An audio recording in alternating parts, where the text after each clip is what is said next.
Hello everyone, मैं खुशी आपका स्वागत करती हूँ खूबी ज्ञान चैनल पे। तो आज हम देखने वाले हैं बुनियादी शिक्षा का पाठ्यक्रम, बुनियादी शिक्षा की शिक्षण विधि, बुनियादी शिक्षा के दोष। ठीक है, तो हम लोग देखेंगे, हम लोग जानेंगे। इससे पहले पार्ट 1 में हमने देखा था बुनियादी शिक्षा क्या कहलाती है। ठीक है, उसके अर्थ, उसकी परिभाषा, उसका उद्देश्य। ठीक है, उन सारी चीजों के बारे में हमने जाना था। तो आज की वीडियो में हम देखेंगे बुनियादी शिक्षा का पाठ्यक्रम। ठीक है, बुनियादी शिक्षा जब बना था तो उसके पाठ्यक्रम क्या थे, कौन सा पाठ्यक्रम उसके लिए यूज किया जाता था। ठीक है, और उसकी शिक्षण विधि क्या थी, किस शिक्षण विधि से पढ़ाया जाता था बच्चों को। हर एक चीज का गुण और दोष दोनों होता है, तो बुनियादी शिक्षा में क्या क्या दोष है उसके बारे में भी हम जानेंगे। तो चलो फिर हम आज के इस वीडियो को स्टार्ट करते हैं। वीडियो में जाने से पहले मैं उन लोगों का दिल से स्वागत करना चाहती हूँ जो मेरे वीडियो में नए जुड़े हैं। तो अगर आपको मेरे वीडियो पसंद आता है तो लाइक एंड सब्सक्राइब जरूर करें। तो चलो फिर हम आज के इस वीडियो को स्टार्ट करते हैं।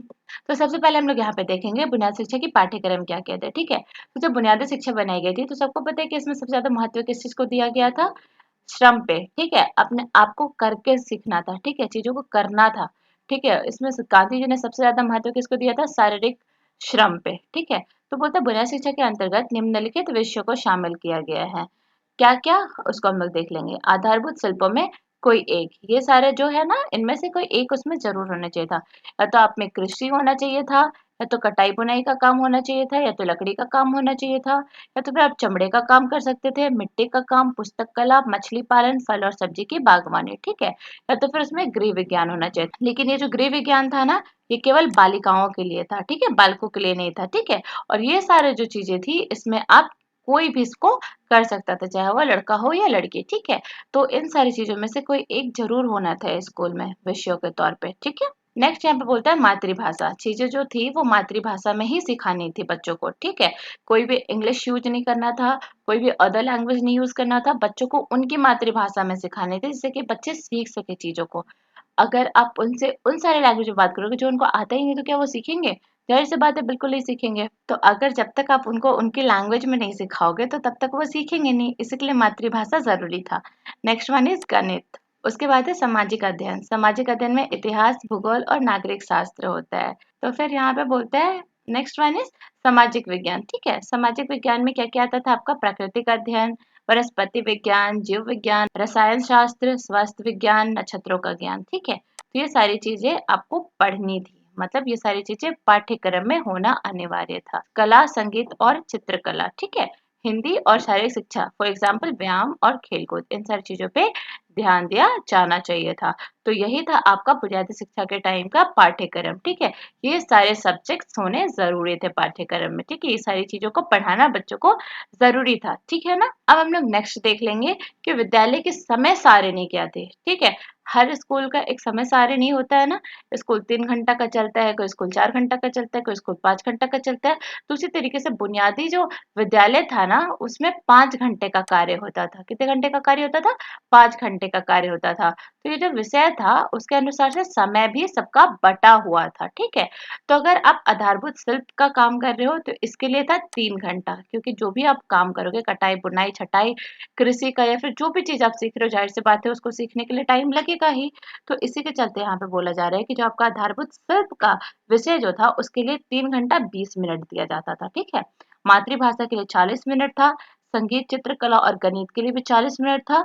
जो आपका सामाजिक अध्ययन और सामान्य विज्ञान था ये 30 मिनट का था, और शारीरिक शिक्षा और अल्प विकास जो था वो 10 मिनट का था। ठीक है, सो नेक्स्ट बुनियादी शिक्षा की शिक्षण विधि। ठीक है, तो बुनियादी शिक्षा की शिक्षण की कोई विधि नहीं थी। ठीक है, अभी जैसे कि बहुत सारी शिक्षण विधियां होती है, हम लोग बहुत सारे शिक्षण विधियों को अपनाते हैं। ठीक है, खेल खेल की विधि अपनाते हैं, बच्चों को जिस तरीके से हम समझा सकते हैं उन सारी विधियों को अपनाते हैं। तो उस समय उसकी कोई भी विधि नहीं थी, आप जैसे बच्चों को सिखा सकते थे आप उस विधि को अपनाते थे। ठीक है, यह पाठ्यक्रम को निश्चित करने की विधि है। अध्यापक उन विधियों को प्रयोग करता है जो सबसे अधिक रोचक और प्रभावपूर्ण सिद्ध हुई है।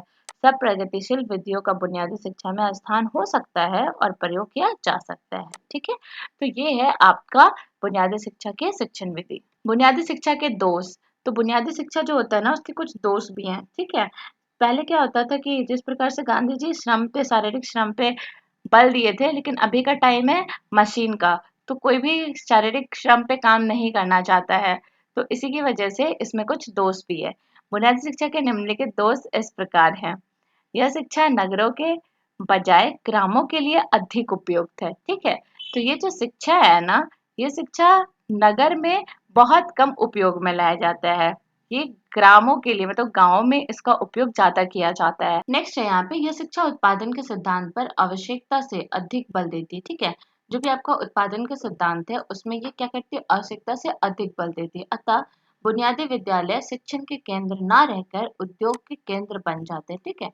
तो अब बुनियादी शिक्षा में आप इसको देखोगे तो उसमें क्या हो जाता है ये शिक्षण का केंद्र नहीं रह करके उद्योग का केंद्र बन जाती है क्योंकि इसमें सबसे ज़्यादा किस चीज़ पे काम किया जा रहा है? उद्योग पे काम किया जा रहा है, ठीक है? बुनियादी में क्या बताया गया था कि आप जो भी करते हो, आप उसको बेच के, ठीक है? आप अपना पढ़ाई का खर्च उठा सकते हो, तो फिर आप विद्यालय को वो खर्च दे सकते हो, ठीक है ना? इसी की वजह से यहाँ पे बोल रहे हैं कि इसमें एक ये दोष था कि ये शिक्षण का केंद्र नहीं रह रहा था, ये उद्योग का केंद्र बन जाता था, ठीक है? नेक्स्ट बोलता है ये शिक्षा कटाई, बुनाई और धुनाई के समान प्राचीन उद्योगों को महत्व देती थी। किस पे काम करता था ये कताई, बुनाई और धुनाई पे काम करता था, ठीक है? इस प्रकार यह शिक्षा भारत की औद्योगिक उन्नति में बाधक है। यह युग मशीनों का है, ना कि हस्तशिल्पों का। अभी के टाइम पे हर जगह मशीन का उपयोग किया जाता है, हस्तशिल्पों को बहुत कम मान्यता दी जाती है ना? फिर यहाँ पे नेक्स्ट बोलता है यह शिक्षा किसी हस्तशिल्प के माध्यम से बालक को सब विषयों का ज्ञान प्रदान करने की चेष्टा करती है जो पूर्णतः असंभव है, ठीक है? हस्तशिल्प के माध्यम से आप बच्चों को पूरी तरीके से हर एक विषयों का ज्ञान नहीं दे सकते हो, तो ये भी इसमें एक दोष है।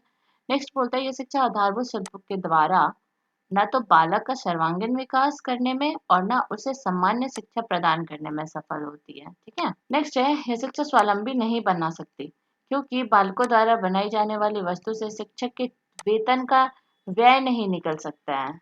यह शिक्षा बालक की रुचियों और प्रवृत्तियों का विकास होने से पूर्व और उनका वास्तविक ज्ञान प्राप्त किए बिना बालक को अल्प आयु में ही किसी हस्तशिल्प से बांध देती है, ठीक है?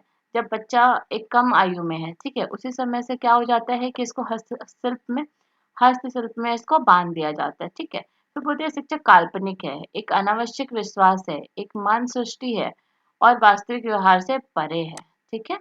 इस शिक्षा में बालक के मानसिक और व्यावसायिक प्रशिक्षण में किसी प्रकार का संतुलन नहीं है।